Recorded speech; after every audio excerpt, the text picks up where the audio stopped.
안녕하세요. 오늘 신년 감사주일 새해 첫 번째 주일 저녁예배, 졸업 진급예배에 참석하신 분들과 우리 적은 숫자이지만 우리 학생들에게 이 시간도 하나님의 크신 은혜와 축복이 말씀으로 임하시기를 바랍니다. 비대면 영상으로 예배하시는 분들 가운데도 주의 은혜가 함께 하시기를 바랍니다. 오늘 말씀의 주제는 한 사람의 영향력. 시작. 한 사람의 영향력. 우리 학생들이 주일학교 오후 2시에 예배 드리는데 2사람 혹은 3사람, 선생님은 5사람, 저까지 어떤 때는 6사람 이렇게 드릴 때가 있어요. 그런데 참 숫자가 적으니까 아쉬움도 있어요. 그러나 저는 우리 어린이들에게 그렇게 얘기합니다. 너 하나가 100을 감당할 수 있다. 일당 100. 너 하나가 1000을 감당할 수 있다. 일당 1000이에요. 그래서 그런 도전을 계속 줍니다. 오늘 말씀도 바로 그런 의미예요. 한 사람의 영향력이에요. 한 사람 때문에 어떤 공동체가 망하기도 하고 흥하기도 합니다.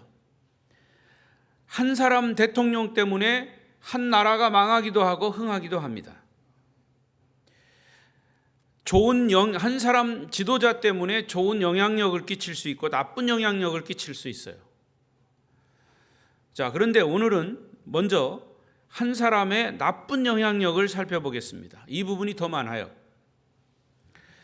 오늘 본문은 말씀을 사실은 미리 알고 이 말씀을 대해야 되는데 우리가 긴 말씀을 읽었지만 이게 이 말씀의 의미를 잘 모르고서는 오늘 전체 설교를 이해할 수가 없어요. 쉽게 말하면 이스라엘 백성들이 여호수아를 필두로 가나안 땅에 들어갑니다. 가나안 땅에 들어갈 때 처음에 요단강을 건너고 또 여리고성을 만나고 여리고성 전투에서 대승리를 거두어요. 그 다음에 두 번째 전투가 뭐냐면 아이성 전투예요.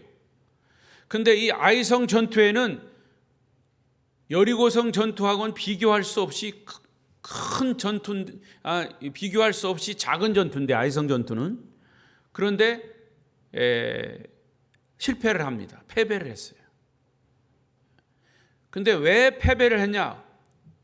왜 그 아이성 전투에서 졌느냐? 이게 오늘 본문의 핵심이에요. 한 사람의 아간이라고 하는 한 사람의 도둑질하는 것 때문에 많은 이스라엘 사람들이 이스라엘 병사들이 죽었습니다. 한 사람 때문에. 이게 한 사람의 영향력입니다. 사실 아이성 전쟁은 쉽게 승리할 것 같은 전쟁이었습니다. 그런데 예기치 못한 패배를 당한 것이죠. 그런데 성경은 그 원인을 한 사람의 범죄 때문이다 지적합니다. 이 사람이 본문 1절에 소개되고 있는 아간이라고 하는 사람. 1절 읽어보십시다. 1절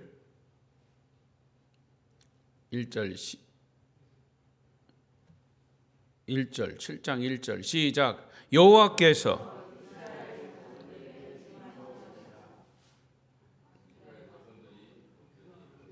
여호수아 7장 1절.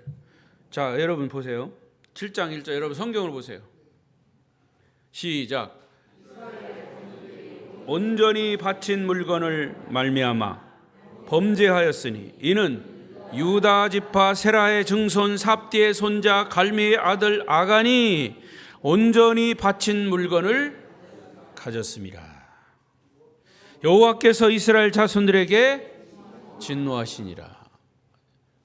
제일 그 앞부분 보세요. 그렇죠. 여기부터 그 앞에 거기서부터 해야지. 자, 그죠? 맞죠? 자, 근데 여기 보세요. 아간이라고 하는 사람을 소개할 때 아간이 범죄했다 이렇게 해버리면 되는데 아간의 족보를 지금 얘기하고 있어요. 족보가 그 다음 넘겨보세요. 이는 유다의 지파 세라의 증손 삽디의 손자 갈미의 아들 아간이 온전히 바친 물건을 가졌다, 훔쳤다 말이에요. 왜 그의 조상까지 언급했을까? 우리는 관심을 갖지 않을 수 없습니다. 도대체 아간이라고 하는 사람과 아간의 조상들과는 어떤 관계가 있냐? 아간의 조상 4대로 올라갔습니다. 여기 유다 지파까지 올라갔어요. 유다 지파는 아간의 4대의 조상이에요. 이 4대 조상 유다 지파. 그럼 유다가 누구냐? 유다는 야곱의 12아들 중에 하나예요. 그 유다, 창세기 38장에 나오는 얘기예요. 이 유다는 세 아들이 있었어요. 엘, 오난, 셀라. 그런데 첫째 아들 엘에게 다말이라고 하는 며느리를 이제 맞아들입니다. 그런데 그 첫째 아들이 아주 악하기 때문에 빨리 죽었어요. 그리고 둘째 아들 오난도 또 죽었어요. 그리고 셋째 아들이 셀라입니다. 근데 그 당시에는 문화가 첫째 아들이 죽으면 둘째 아들이 첫째 아들 그 형수를 아내로 맞아들여요. 그게 그 당시에 이제 문화예요. 그래서 결국에는 이 형수 이 다말을 셋째 아들 셀라가 아내로 맞이하게 됐어요. 자, 그런데 문제는 그 시아버지가 누굽니까? 유다예요. 첫째 며느리 다말을 이 시아버지가 창녀로 오인을 하고 겁탈을 합니다. 이게 창세기 38장에 나오는 얘기예요. 유다가 자기 며느리를 도둑질한 거예요. 그게 그 다음 4대로 내려가서 아간에게까지 미쳐서 아간이 민족의 전리품을 도둑질하는 결과를 낳은 것입니다. 그래서 여기 성경에 기록하는 이 기록자가 왜 굳이 4대로 올라가서 유다 지파 세라 증손 삽디의 손자 갈미의 아들 아간이라고 했을까? 바로 그런 이유 때문에 그래요. 4대를 내려가면서 아간이 민족의 전리품을 도둑질한 이 도둑질 이 사이에는 아주 끈질긴 조상의 죄악의 뿌리가 있음을 볼 수 있습니다. 한 사람의 죄의 영향력이 자손들에게까지 4대까지 내려가는 무서운 결과를 가져온다는 얘기입니다. 그러니까 죄의 뿌리는 완전히 뽑아내지 않으면 또 다른 죄를 낳아요. 대를 이어가며 한 가정 한 나라를 파괴하는 엄청난 결과를 낳는다는 메시지입니다. 요즘 사람들이 가장 무서워하는 병이 암입니다. 그래도 암이에요. 암이 왜 무서워요?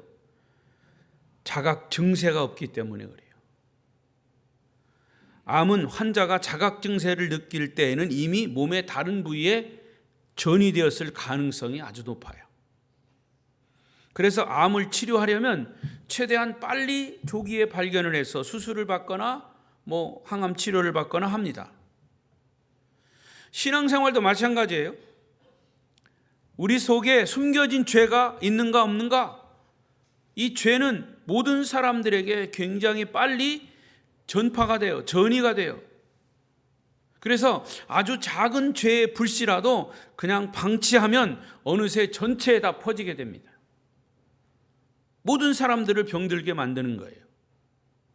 따라서 우리 신앙인들에게 중요한 것은 하나님의 은혜, 하나님의 말씀이 지속적으로 공급됨으로 숨은 죄가 드러나고 물이 정수기를 통해서 이 필터를 통해서 걸러지듯이 죄가 말씀의 필터를 통해서 자꾸 걸러져야 돼요. 그런데 이스라엘 백성들 안에는 하나님의 은혜를 몰아내는 두 가지 죄악이 있었습니다. 두 가지 죄악. 첫째는 우상 숭배입니다. 우상은 하나님이 있는 자리에 다른 것이 자리 잡고 있는 것, 하나님 대신 차지하고 있는 것이 우상이에요. 하나님은 그 우상을 정말 싫어합니다. 그래서 하나님은 다른 건 몰라도 질투하십니다. 하나님 자리에 다른 것 섬기는 것을 하나님이 질투하셔요. 그 정도로 하나님이 싫어해요. 그래서 이스라엘 백성들 안에 어떤 우상이 있으면 하나님의 은혜, 하나님의 능력이 거두어집니다.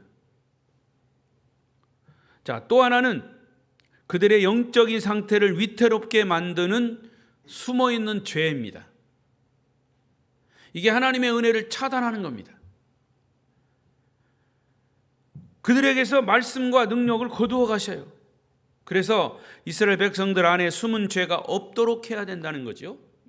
여러분, 하나님의 복을 받으려면 복 임하는 자리에 있어야 됩니다. 하나님의 은혜가, 하나님의 축복이 임하려면 그 임하는 자리에 있어야 복이 임하는 거죠. 예배의 자리에 있지 않고 엉뚱한 자리에 있으면 안 된다, 그 말입니다. 말씀이 임하는 자리에, 자기 혼자 엉뚱한 곳에 있으면서 아무리 복을 달라고 외쳐봐도 하나님의 복은 임하지 않은 거죠. 제가 말씀드렸듯이 양이 꼴을 잘 공급받으려면 목자의 음성을 들리는 자리에 있어야 합니다. 혼자 떨어져 있으면 이리에 밥이 되고 길을 잃고 방황하거나 가시덤불에 걸리거나 골짜기에 빠져버립니다. 처음에는 하나님의 백성이 주님의 은혜에서 조금은 멀어질 수 있어요. 그러면 빨리 정신 차리고 제자리에 와야 돼요. 정신 차리지 않으면 자기도 모르는 사이에 하나님의 은혜, 하나님의 능력에서 점점 멀어지게 되고 떠나게 되고 나중에는 하나님의 은혜가 완전히 차단이 되고 지옥불에 떨어지는 겁니다. 여러분, 하나님과 멀어진 상태로 표류하고 있지는 않는가 진단하십시오. 점검하십시오. 하나님과 이스라엘 백성들과의 관계는 굉장히 좋았습니다. 철저하게 말씀에 순종했고 그 결과로 요단강을 건너고 여리고성 무너지지 않을 것 같은 여리고성이 무너졌습니다. 다 하나님의 은혜로 경험했어요. 그런데 아이성 싸움에서, 별거 아닌 아이성 싸움에서 많은 사람이 죽고 패배했어요. 그런데 왜냐? 아간의 불순종이 하나님과 이스라엘 백성의 관계를 무너지게 함으로 전쟁에 진 겁니다. 아간의 범죄. 아간은 여리고성 전투에서 얻은 전리품을 욕심내서 훔쳤습니다. 하나님은 여호수아를 통해서 여리고성 전투에서 얻은 전리품 일체 손대지 마라, 다 불태우거나 모든 전리품은 다 하나님께 드려라 명령을 했어요. 자, 보십시다. 여호수아 6장 18절 19절 6장 18절 19절 6장 18절에 6장 없어요? 읽어요. 시작. 너희는 온전히 바치고 그 바친 것 중에서 어떤 것이든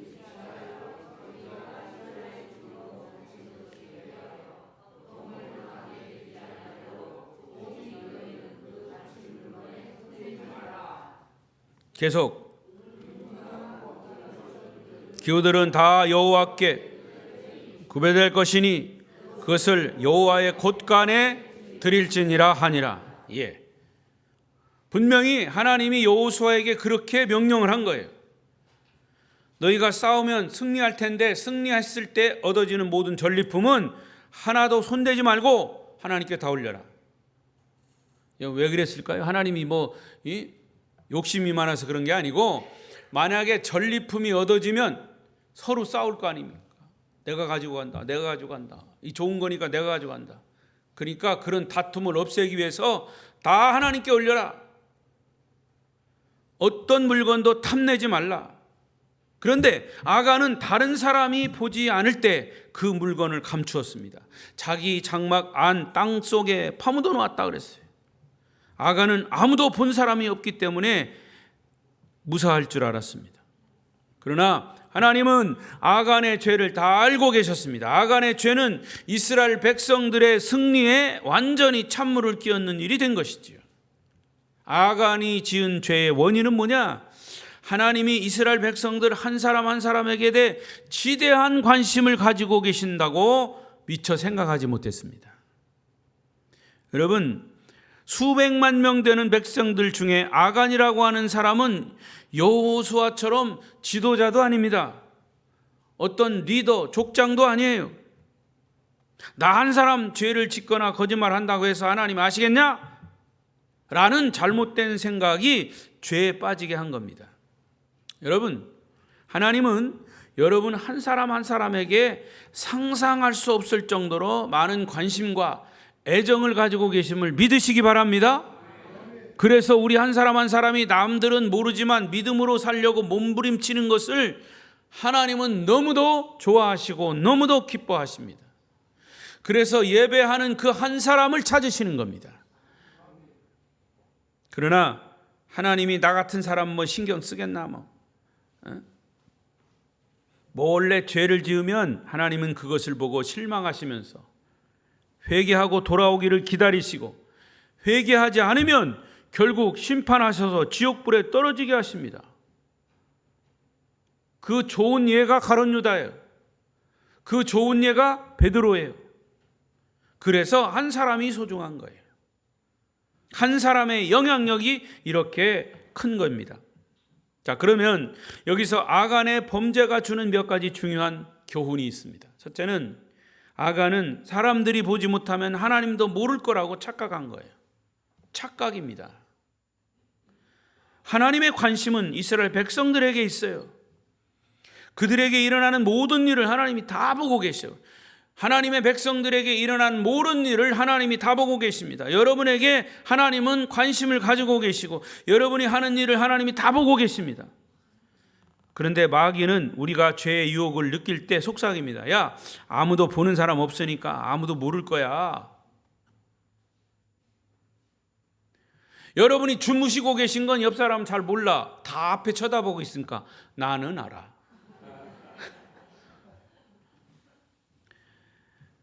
하나님 백성의 죄는 절대로 감출 수가 없는 거예요. 우선 하나님이 아시고 내가 알고 있는데 어떻게 완전 범죄가 가능합니까? 더욱이 신앙의 사람들은 자기가 지은 죄를 자기 입으로 토해내기 전에는 절대로 마음에 평화가 없어요.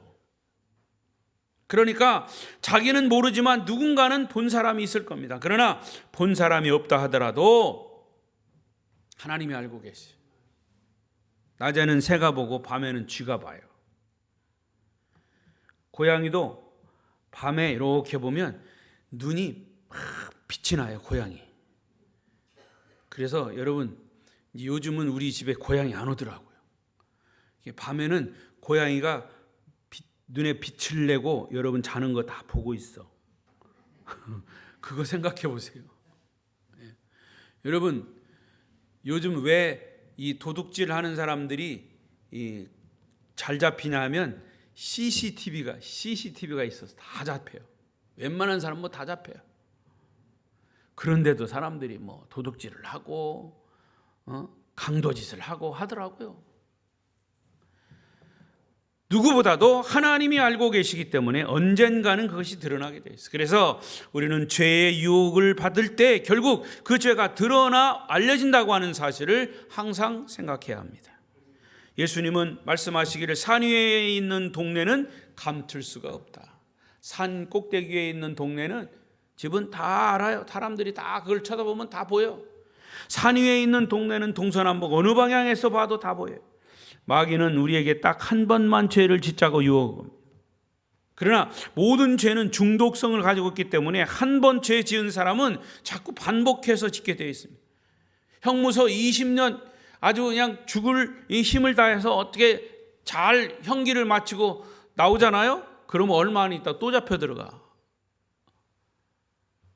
죄의 중독성 때문입니다. 아간이 이 무서운 죄에 빠졌던 것은 자기가 얼마나 정말 하나님 앞에서 존귀한 사람인지 생각하지 못했던 거죠. 아간은 지금 하나님을 대신해서 가나안과 싸우고 있는 하나님의 군대예요. 그런데 하나님의 군대가 왜 망할 사람들의 물건을 욕심냅니까? 하나님이 욕심내지 말라고까지 했는데, 여러분 기억하십시오.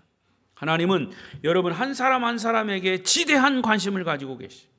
여러분의 사정을 다 알고 계십니다. 그래서 죄를 지으면 안 돼요. 우리 학생들 여기서 제가 설교 시간에 우리 학생들 주일학교 설교 시간에도 꼭 그렇게 얘기했어요. 어려서부터 하나님이 무서운 것, 하나님이 살아계신 것을 알고 살아야 된다. 하나님이 시퍼렇게 살아계셔. 하나님이 시퍼렇게 살아계셔. 그러니까 나쁜 짓 하면 안 되고, 하나님은 나쁜 짓 하는 것도 책망하시지만 좋은 일 하는 것도 보고 계셔요. 할렐루야. 자, 두 번째, 아간은 착각한 게 뭐냐? 자신의 행동이 이스라엘 전체 민족 공동체에 악한 영향을 끼칠지를 생각하지 못했던 거예요. 이스라엘 백성들은 광야에 40년 동안 방황한 사람들이에요. 그래서 사실 그들에게는 여리고성 전투에서 얻은 물건들은 너무나 많이 욕심이 났어요. 아이성 전투에서 전리품 너무나 욕심이 났어요. 그런데도 자신들은 욕심을 꾹 참고 전리품을 여리고성 전투에서는 다 태워버리라 그랬어요. 그리고 아이성 전투에서는 하나님께 다 올려라 그랬어요. 그런데 그 말씀에 불순종했다는 거지요. 만약에 아간 한 사람이 이런 식으로 하나님 말씀에 불순종하고도 살아남는다면 그 다음부터 다른 사람들도 금방 전이가 돼요. 욕심에 눈이 어두워지고 무질서하게 될 것을, 이것은 불보듯 뻔한 겁니다. 광야에서 눌려있던 욕심이 폭발하게 되면 걷잡을 수 없게 되는 거예요. 한 사람의 욕심 때문에 질서가 무너지게 되는 거죠. 한 사람의 죄가 이스라엘 전체를 오염시킨 거죠. 뿐만 아니라 이스라엘 백성들은 오직 하나님의 도우심으로 살아가는 자들이에요. 만약 하나님의 도우심이 없으면 당장 망할 수밖에 없는 사람이에요. 그런데 아간은 자기 한 사람의 숨은 죄가 이스라엘 전체를 망하게 한다는 사실을 몰랐던 거예요. 미처 생각하지 못했던 거죠. 하나님은 우리 인간이 죄를 전혀 짓지 않을 것이다 생각하지는 않으셔요.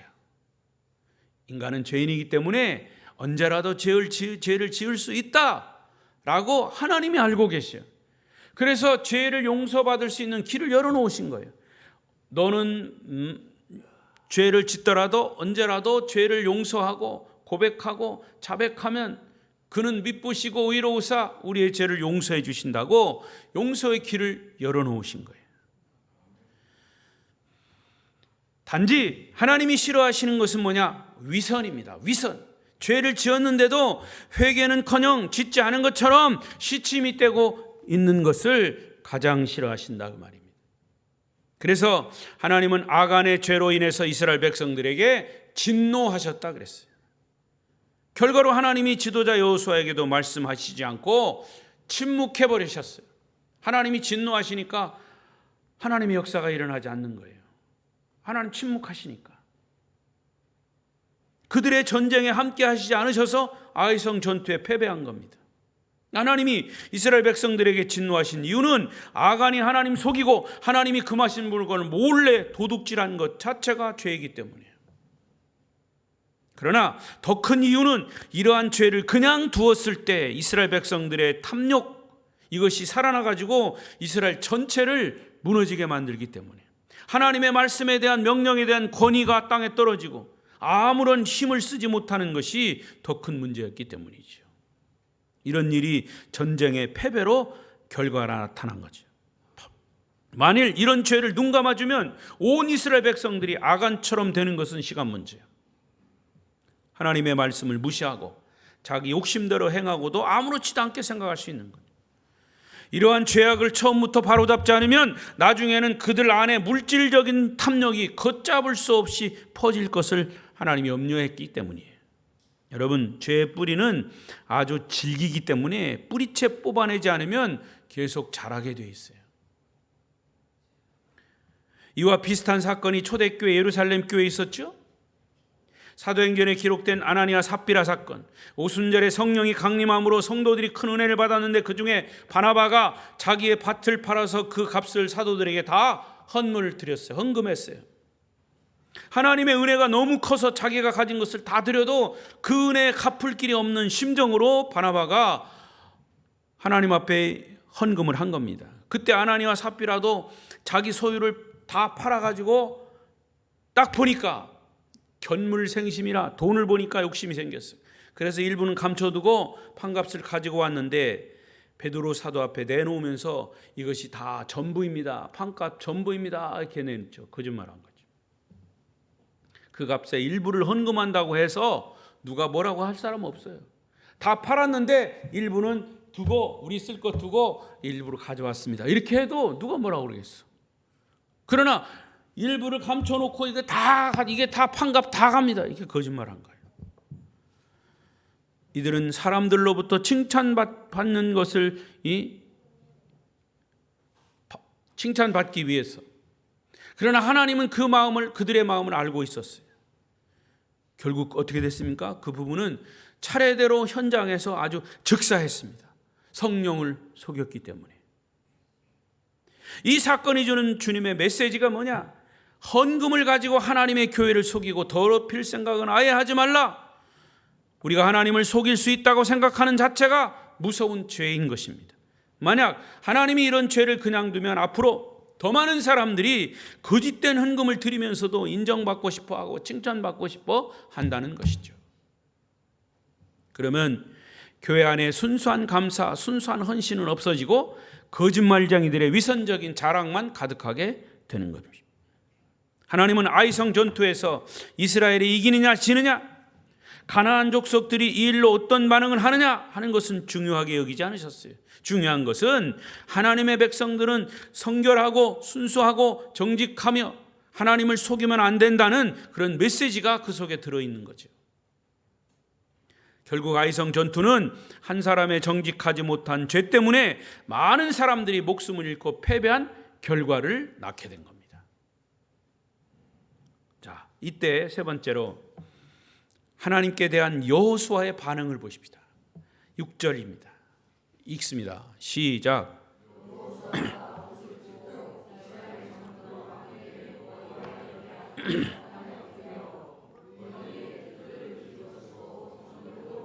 자, 이 말씀을 잘 봐야 됩니다. 머리에 티끌을 뒤집어 쓰고 저물도록 있었다. 회개하는 장면 같죠? 아니에요. 잘 보세요. 여호수아가 옷을 찢고 이스라엘 장로들과 함께 하나님의 법궤 앞에 엎드려 있는 것이 죄를 회개하는 것처럼 보이지만 그 모습은 죄를 회개하는 자세가 아닙니다. 이 앞뒤 문장을 잘 봐야 됩니다. 이것은 하나님께 항의하는 거예요. 하루 해가 저물 때까지 기도하지 않고 그대로 있었어요. 지금 여호수아가 생각하고 있는 것은 하나님께 항의하며 불만을 표출하는 겁니다. 왜 우리가 아이성에서 져야 합니까? 왜 우리가 아이성에서 많은 사람들이 죽어야 합니까? 항의하는 거예요. 근데 이 순간에는 여호수아는 아간이 도둑질한 것을 몰랐어요. 그래서 하나님의 그 신실하심에 대해서 의심을 하고 있었던 거죠. 이게 인간의 모습입니다. 여호수아는 아이성을 공격하는 과정 속에서 본인은 잘못한 것이 없다고 생각한 거예요. 여호수아. 지금까지 해왔듯이 미리 정탐꾼을 보냈고 작은 성이기 때문에 3,000명만 보냈고 그래서 당연히 하나님은 이스라엘을 승리하게 하실 줄을 알았던 거죠. 하지만 아무리 생각해도 여호수아는 전투에 패배한 것이 이해가 되지 않았어요. 납득이 가지 않았어요. 그리고 그만큼 여호수아는 이스라엘 백성들을 굳게 믿고 있었던 거죠. 어떻게 그렇게 명령을 내렸으니까 도둑질할 사람은 없겠지. 전리품을 다 하나님께 올려라 라고 한 것에 이스라엘 백성들은 다 믿고 따르겠지. 그래서 여호수아는 하나님, 이제 저희들 보고 무엇을 어떻게 하라는 겁니까? 우리가 이 정도면 잘했지 않습니까? 라고 항의를 하고 있었던 거죠. 그런데 하나님도 아무런 말씀을 하시지 않고 여호수아도 가만히 있으면서 어떻게 보면 하나님의 침묵과 여호수아의 침묵이 지금 대결 아닌 대결을 하고 있어요. 대단히 불편한 시간입니다. 언제까지요? 날이 저물어 갈 때까지. 그리고 7절에 보면 여호수아가 비로소 하나님께 입을 열어요. 뭐라고? 시작. 이르되 슬프도소이다. 주 여호와여 어찌하여 이 백성을 인도하여 요단을 건너게 하시고 우리를 아모리 사람의 손에 넘겨 멸망시키려 하셨나이까? 우리가 요단 저쪽을 만족하게 여겨 거주하였다면 좋을 뻔하였나이다. 여호수아는 하나님께 철저히 헌신된 사람이에요. 그러나 아이성의 패배는 여호수아 자신도 인정할 수 없다는 거죠. 아이성에서 패배하게 하신 이유를 받아들일 수 없다는 거예요. 그래서 하나님 앞에서 하루 종일 씩씩거리면서 장로들과 함께 옷을 찢고 머리에 티끌을 뒤집어 쓰고 있었던 거죠. 이건 회개가 아니라 하나님 앞에 분노를 항의를 하는 표현입니다. 어떻게 하나님께 헌신된 여호수아가 이렇게 한순간 하나님을 의심하고 불신앙의 자세를 취하고 있을까? 그러나 이것이 바로 인간의 본래의 죄인된 모습이에요. 하나님, 내가 열심히 교회 다니고 열심히 헌신하고 열심히 충성했는데 왜 나에게 이렇게 아픔을 줍니까? 왜 나에게 이런 어려움이 옵니까? 근데요, 내가 잘한 것 같고 내가 선한 것 같고 하는 것은 내가 내 스스로를 판단한 게 아니라 하나님이 판단하시는 거예요. 사람은 하나님께 헌신되었다가도 하루아침에 마음이 완악해질 수 있어요. 여러분 그렇지 않습니까? 잘 나갈 때는 나 때문이고 안 될 때는 하나님 때문이고. 여호수아는 이런 마음으로 기도를 드리면 안 된다는 것을 너무나 잘 알고 있습니다. 그래서 화가 난 마음을 사귀는데 저녁 때까지 그렇게 항의를 한 거예요. 그리고 여호수아가 어느 정도 마음이 가라앉을 때 이제 기도하기를 시작한 거예요. 그게 7절이었어요.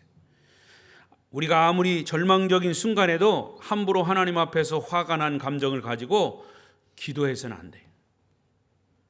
여러분, 내 개인적으로 어떤 일 때문에 막 화가 나서 기도하려고 그러면 기도가 나옵니까? 안 나와요. 여호수아는 아직도 자기와 백성들이 어떤 상태에 있는지를 모르고 하나님께 항의하고 있는 기도를 하고 있어요. 7절의 기도 내용이 뭐냐? 우리가 이 작은 아이성에서 패하고 돌아왔으니까 다른 아모리 족속들이 우리를 얼마나 우습게 여기겠습니까? 그런 얘기예요. 여호수아는 지금 하나님이 이스라엘의 숨은 죄악으로 얼마나 하나님이 고통하고 계시는지를 몰랐던 거죠. 그리고 가나안 족속들이 자기들을 우습게 할 것만 생각한 거예요. 이것이 인간의 교만이고 연약함입니다. 우리는 죄를 지으면 하나님이 이 문제를 어떻게 생각하실까? 라는 것은 생각하지 않고 다른 사람들이 이 사실을 알면 어떻게 하나? 사람들이 알 것만 걱정하고 있어요.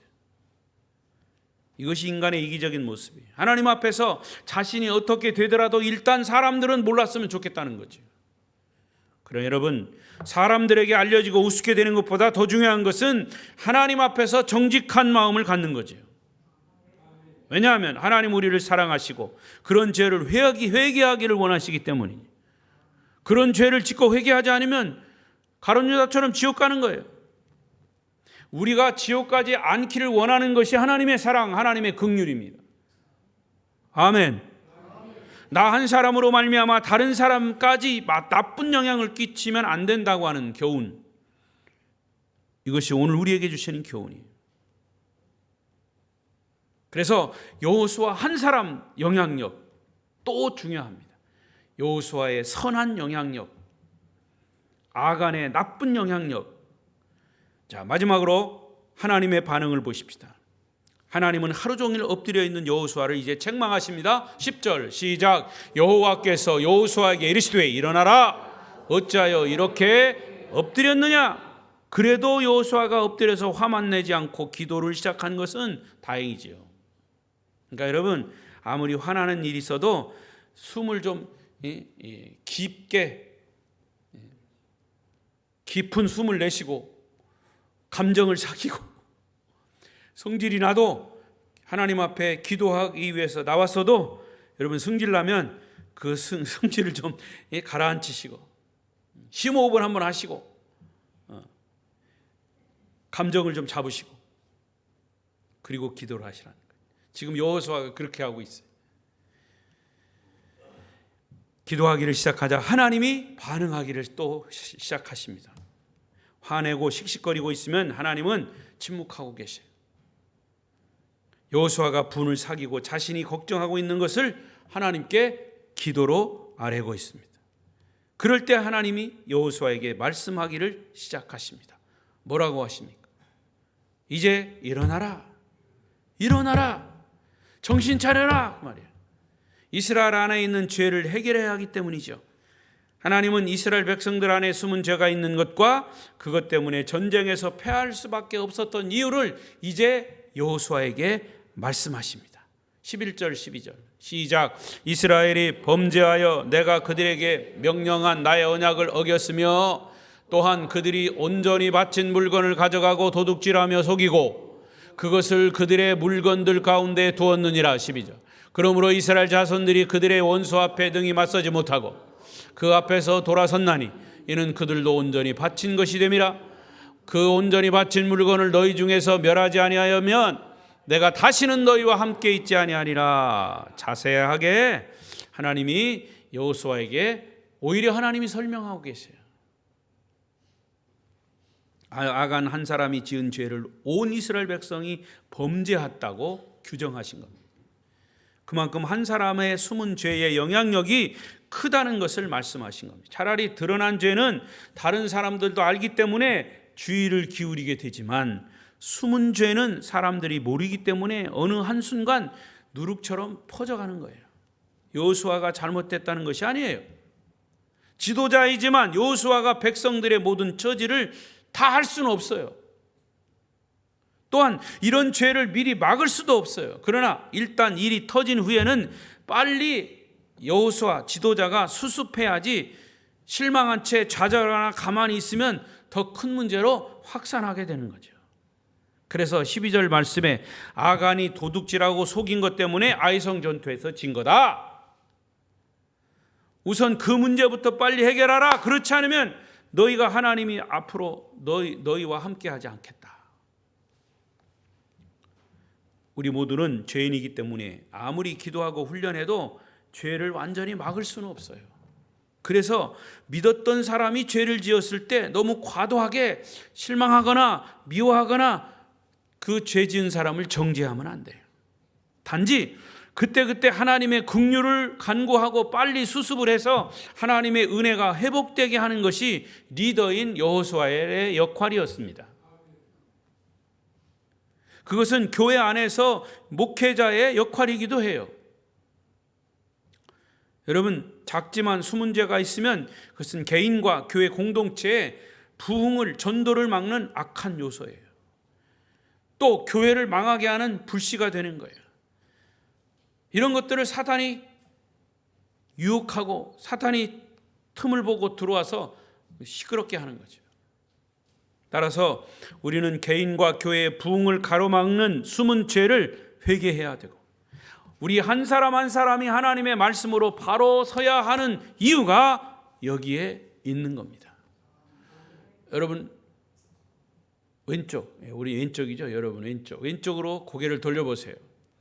자, 우리 2024년 교회 표어를 크게 읽어요. 시작. 작은 글씨 보입니까? 시작.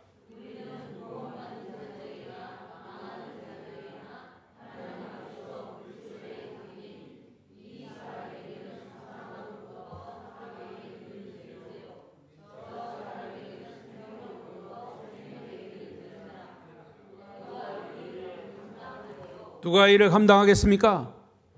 누가 이 일을 감당하겠습니까? 여러분이 감당해야죠. 누구라고 그랬어요? 우리는 그리스도, 하나님 앞에서 그리스도의 향기라 그랬어요. 복음의 향기 나는 아름다운 교회. 여러분 한 사람 한 사람이 복음의 향기를 내야 합니다. 한 사람의 죄로 인한 악한 영향력은 나라를 망하게 할 수 있어요. 그러나 한 사람의 복음의 영향력은 온 세계를 복음화할 수 있는 겁니다. 우리 아름다운 교회 한 사람 한 사람이 복음의 향기를 바라는 성도로 말씀 위에 서시기를 바랍니다. 이제 말씀을 맺겠습니다. 평소에 마치 숨을 쉬듯이 죄를 고백해야 하나님의 은혜가 늘 우리 가운데 머무를 수 있어요. 숨을 쉬듯이 우리의 죄를 고백하라는 거죠. 이제 우리는 하나님 앞에서 위선의 탈을 벗어버리고 정직하고 겸손하게 회개하는 마음으로 살아갈 때 하나님의 은혜가 우리에게서 떠나지 않게 될 것입니다. 그래서 오늘 본문 13절은 하나님께서 여호수아에게 이스라엘 백성들이 회개하지 않는 숨은 죄를 온전히 회개하고 거룩할 것을 명령하는 겁니다. 거룩할 것을. 거룩이 성결입니다. 홀리네스. 우리 교회가 무슨 교회? 성결교회. 아름다운 성결교회. 기독교 대한 성결교회, 아름다운 교회. 줄여서 아름다운 성결교회. 더 줄여서 아름다운 교회. 우리의 근본은 성결입니다. 홀리니스, 거룩이에요. 거룩. 오늘 이 말씀 특별히 우리 학생들 진급하고 또 초등학교를 졸업하고 중학교를 가고 비록 학생 수는 적지만 일당백 일당천이에요. 우리 지효 학생은 너 앞으로 꿈이 뭐냐 이렇게 물었을 때 아직도 변함없이 목사님이래요. 맞지? 예 그래야지. 이거? 예. 뭐 그 꿈이 안 변하겠지만은 예. 그래서 목사님이 설교할 때 자주 물어봐요. 설교할 때 그러면 대답을 아주 잘해. 훌륭한 목사님이 되도록 여러분 기도해 주십시오. 자. 그래서 13절 오늘 말씀의 결론입니다. 한 사람을 통해서 복음의 선한 영향력 우리 학생들, 우리 성도들에게 끼칠 수 있도록. 자, 13절을 크게 읽고 기도하겠습니다. 시작. 너는 일어나서 백성을 거룩하게 하여 이르기를 너희는 내일을 위하여 스스로 거룩하게 하라. 이스라엘 하나님 여호와의 말씀에 이스라엘아 너희 가운데 온전히 바친 물건이 있나니 너희가 그 온전히 바친 물건을 너희 가운데에서 제하기까지는 내 원수들 앞에 능히 맞서지 못하리라. 결국 거룩하라 하는 말씀이에요. 거룩, 한 사람의 영향력은 거룩을 통해서 나타나는 겁니다. 복음의 향기를 가진 아름다운 교회, 선한 영향력의 주인공 되시기를 축복합니다. 기도하십시다.